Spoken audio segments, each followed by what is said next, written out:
क्या आपने कभी सोचा था कि एक किसान का 24 साल का बेटा 40 साल पुरानी कंपनी की नींव हिला देगा? साल 1959 यह कहानी उस केमिस्ट की है जो अपने बैकयार्ड में केमिकल्स के साथ एक्सपेरिमेंट करता था। इससे भी बढ़कर यह कहानी एक पिता की है जिसने अपने बेटी को बहुत जल्द खो दिया।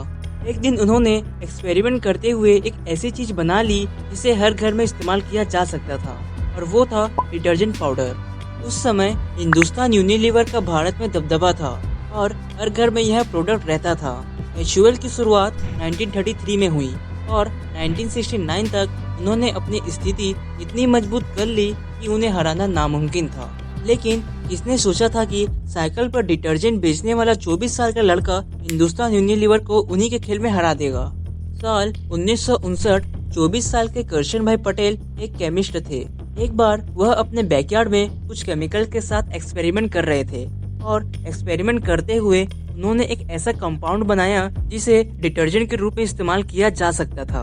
करशन भाई ने इस डिटर्जेंट का नाम निरमा रखा और यह नाम निरुपमा से आया। निरुपमा पटेल करशन भाई की बेटी थी जिन्हें उन्होंने बहुत पहले खो दिया था। अब प्रोडक्ट तैयार था, लेकिन इसे बेचा कैसे जाए? करशन भाई ने अपने प्रोडक्ट को रखने और बेचने के लिए रिटेलर से कांटेक्ट किया। तो सभी रिटेलर्स ने उन्हें मना कर दिया क्योंकि उस समय केवल एक ही डिटर्जेंट पॉपुलर था और वो था हिंदुस्तान यूनिलीवर का सर्फ एक्सेल। इसके वजह से करशन भाई अपने साइकिल पर जा जाकर निरमा बेचने लगे।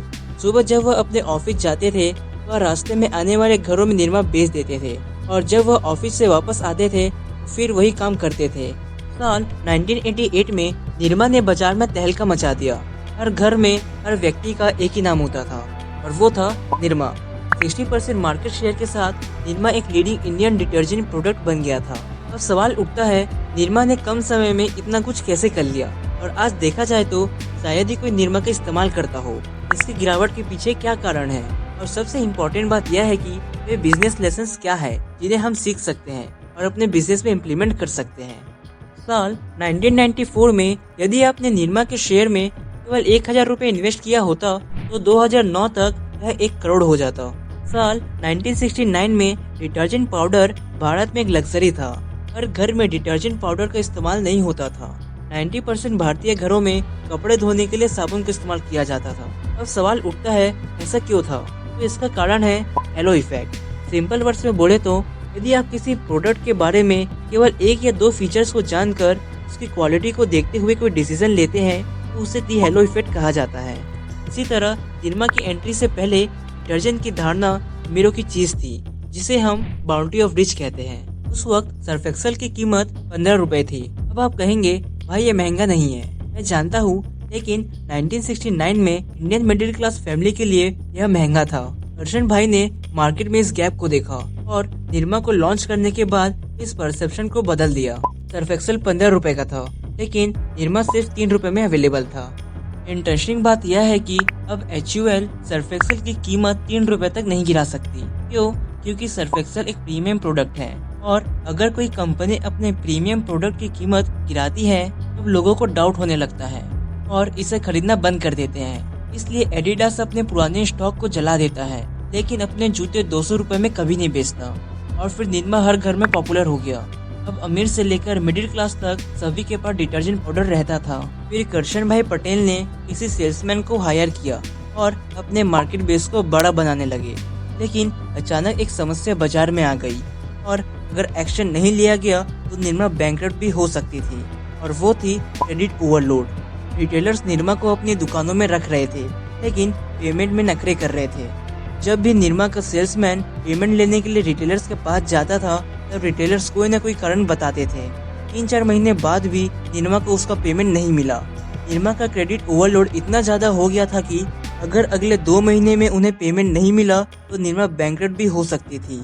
और इससे छुटकारा पाने के लिए करशन भाई ने सप्लाई स्केयर स्ट्रेटेजी को फॉलो किया। तो आइए देखते हैं कि यह कैसे काम करता है। तो बेसिक इकोनॉमिक प्रिंसिपल्स के अकॉर्डिंग जब किसी प्रोडक्ट की डिमांड इंक्रीज होती है और उसकी सप्लाई लिमिटेड होती है तो प्रोडक्ट की प्राइस बढ़ने लगती है। तो जब रिटेलर्स पेमेंट नहीं दे रहे थे तब करशन भाई ने मार्केट से सारा स्टॉक वापस लाने का फैसला किया और 5 दिन के अंदर निरमा अपना स्टॉक वापस ले आई। और फिर हुआ एक धमाका। निरमा ने अपना टीवी एड लॉन्च किया इस एक एड ने डिटर्जेंट के बारे में सभी धारणाओं को बदल दिया। यह कैंपेन इतना पॉपुलर हुआ कि हर कोई केवल निरमा को पसंद करता था और चाहता था। पर सरप्राइज की बात, निरमा बाजार में ही नहीं थी। लोग रिटेलर से निरमा की डिमांड करने लगे, लेकिन उनके पास देने के लिए स्टॉक नहीं था। इससे रिटेलर्स को बहुत ज्यादा स्ट्रेस होने लगा। निरमा की मांग की जाती है, लेकिन निरमा नहीं होगी तो हम कैसे देंगे। तब करशन भाई ने रिटेलर से बात की और कुछ शर्तों के बाद ही उन्हें स्टॉक दिया। अब जो दुकानदार 3-4 महीने तक पैसे नहीं देते थे, वो पूरा पैसा देने लगे। धीरे धीरे निरमा हर घर में इतना पॉपुलर हो गई कि लोगों ने सर्फ एक्सेल के बारे में ही पूछना बंद कर दिया। 2000 तक निरमा 1.72 टन डिटर्जेंट पाउडर बेच रही थी। 2009 तक करशन भाई पटेल भारत के 92 सबसे अमीर आदमी बन गए। तो क्या हुआ कि एक समय जिसका मार्केट शेयर 60% था, वो अब सिर्फ 6% ही रह गया। तो इसका कारण है मार्केट डायनेमिक इन्वायरमेंट। 2010 से पहले इंडिया की पर कैपिटा इनकम 1000 रुपए थी, लेकिन 2010 के बाद प्राइवेट सेक्टर कंपनीज के अच्छे परफॉर्मेंस के कारण और यह तेजी से बढ़ने लगा। साथ ही लोगों की परचेसिंग पावर भी इंक्रीज हुई। और जैसे कि मैंने पहले कहा था कि भारत एक स्टेटस ड्राइवन सोसाइटी है। यहाँ लोग वेल्थ के पीछे नहीं, बल्कि अपनी स्टेटस दिखाने के लिए दौड़ते हैं। लोगों ने उन चीजों का उपयोग करना बंद कर दिया जिससे उन्हें सस्ता महसूस होता था। निरमा सस्ती थी, लेकिन सबसे इम्पोर्टेंट बात यह थी कि इसका वाइब भी सस्ता था। इसकी पैकेजिंग क्वालिटी भी सस्ती थी, इसलिए लोग निरमा का कम इस्तेमाल करने लगे। और निरमा ने भी अपने प्रोडक्ट या अपने एड्स में कोई इनोवेशंस नहीं किया, तो लोग निरमा को भूलने लगे। एक कंपनी जो मार्केट में लीड करती थी, अब यह किसी से भी नहीं पूछा जाता है। और निरमा ने कई अनरिलेटेड बिजनेसेस में भी एंट्री किया। 2005 तक निरमा एजुकेशन, केमिकल, सीमेंट में भी थी। इसमें कुछ भी गलत नहीं है, लेकिन डाइवर्सिफिकेशन के लिए स्पेशलाइजेशन की जरूरत होती है। HUL भी डाइवर्स है, लेकिन वे हर एक बिजनेस सेगमेंट को अलग से मैनेज करते हैं, इसलिए उनका ब्रांड इंडिविजुअली बेटर परफॉर्म कर सकता है। और ऐसा निरमा के साथ नहीं था। सबसे इम्पोर्टेंट बात यह है कि वे बिजनेस लेसन्स क्या हैं जिन्हें हम सीख सकते हैं और अपने बिजनेस में इम्प्लीमेंट कर सकते हैं। Lesson number 1, no work is small. Karshan bhai Patel ने अपने साइकिल पर घर घर जाकर निरमा को बेचा, बिना सोचे समझे। यह काम छोटा है। काम छोटा या बड़ा नहीं होता, काम काम होता है। किसी भी काम को कभी भी छोटा या बड़ा ना समझे, हर काम का अपना वैल्यू होता है। Lesson number 2, फिल्स the gap. Her industry में एक गैप होता है, और जो इस गैप को फील करता है वह आगे बढ़ जाता है।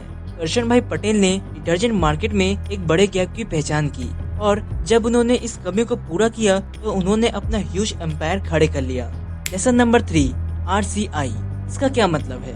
Ritualistic continuous improvement. जब आपको लगता है कि अब यह हो गया है, तो कड़ी मेहनत करने की जरूरत नहीं है। तो यहाँ आपके अंत की शुरुआत होती है। किसी भी बिजनेस में लगातार इम्प्रूवमेंट करने की जरूरत होती है। अपने प्रोसेस में इम्प्रूवमेंट करें, अपने प्रोसेसेस में इम्प्रूव करें, इनफैक्ट अपने टीम में भी इम्प्रूव करें। तो दोस्तों, वीडियो से कुछ भी नया सीखने को मिला हो तो कमेंट करके जरूर बताना, और ऐसे ही नॉलेजेबल वीडियोस के लिए चैनल को सब्सक्राइब जरूर करना। साथ ही बेल नोटिफिकेशन को भी ऑन जरूर कर लेना, ताकि कोई भी अपडेट आपसे मिस ना हो।